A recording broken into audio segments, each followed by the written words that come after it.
Thank you, President Biker, for that kind introduction, and thanks to all of you for being here. I am deeply honored and humbled by the invitation to speak to you today. I hope it is one small way that I can begin to repay Calvin College and the Reformed tradition for all that it did to shape my thinking and my faith. I'm also delighted that the Spoelhof Society has agreed to distribute the book afterwards.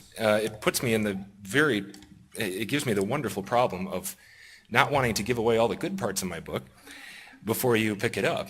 And so I decided that I would restrict myself today to talking about my title, Bringing Heaven Down to Earth.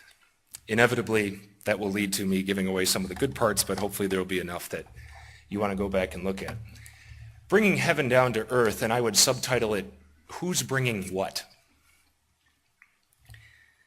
Heaven is not a word that crosses our lips or a thought that enters our minds very often.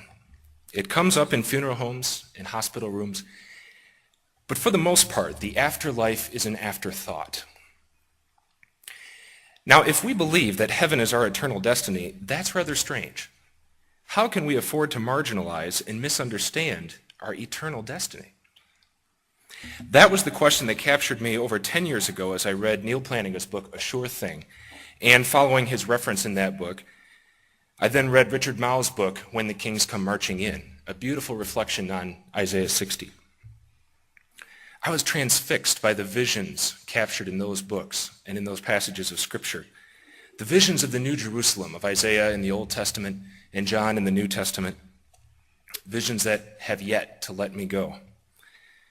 The most startling thing to this day that I encountered in those passages and that inspired my book is how the Bible talks about heaven, especially in the last two chapters of the Bible, Revelation 21 and 22.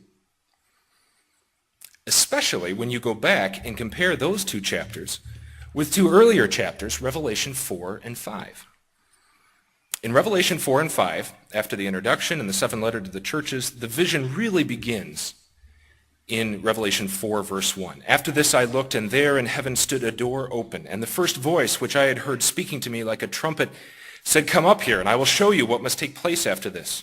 At once I was in the Spirit, and there in heaven stood a throne with one seated on the throne. And John describes in such vivid beauty the one seated on the throne and all the worship of all the saints and all the creatures surrounding that throne, and the songs that the 24 elders around the throne join in on. I've come to think of those 24 elders lately as heaven's superdelegates.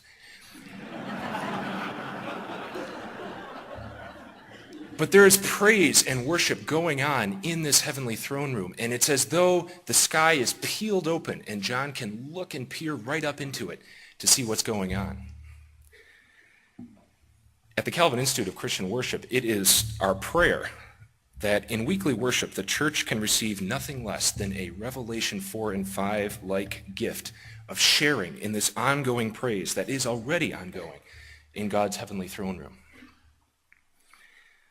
What a great place to talk about this, because the tradition in Christianity that best captures this, I think, is Eastern Orthodoxy. And I knew next to nothing about Eastern Orthodoxy up until a few years ago, I'm ashamed to say. And please take Father Daly's word for what it stands for rather than mine, and listen to his corrections that he makes about the way I talk about it. But as I understand it, worship in the Orthodox tradition is defined as heaven coming down to earth. It's that Revelation 4 and 5 throne room that we break into in some way in worship. When we go into the sanctuary in a little bit, your eyes will be drawn up to this glorious dome over the worship space. And at the top of that dome, the image of Christ ruling over all the earth. And it's as though that dome were a hole poked into that Revelation 4 and 5 heavenly throne room. And we are caught up in through it to share in the worship that is surrounding God's throne. By comparison, I would say that our Protestant worship often is rather plain.